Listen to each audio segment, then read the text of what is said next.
Hello, good morning! Mag-unbox tayo ng regalo ni Madam. Bago siya umalis kahapon, may binigay siya sa akin ng regalo, pati ng aking ticket.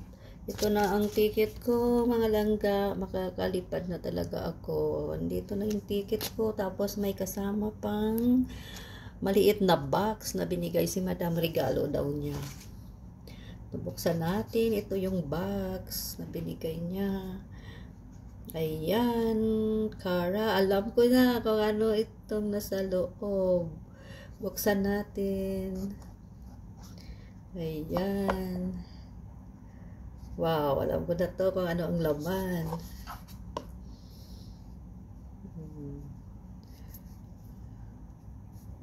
Open. Yes! Wow! Another earrings na naman na binigay ni Madam. Pangalawang pieces na niya to binigay sa akin. Ito ang ganda, oh. Ganda siya.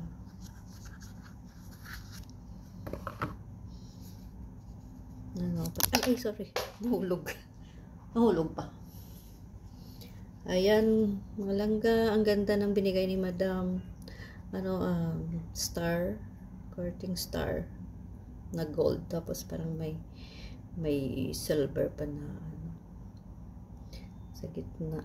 Ayun, ang ganda. Thank you, Madam. Thank you po. Kahit wala ng regalo, basta may ticket ako. Ayan na, mga langga. Ito ng ticket ko. Makaka-uwi na ako. See you, Pinas. Thank you, Madam. Dito si Nala. Nala ka? Say hello. Bye-bye, Nala. See you almost 2 months.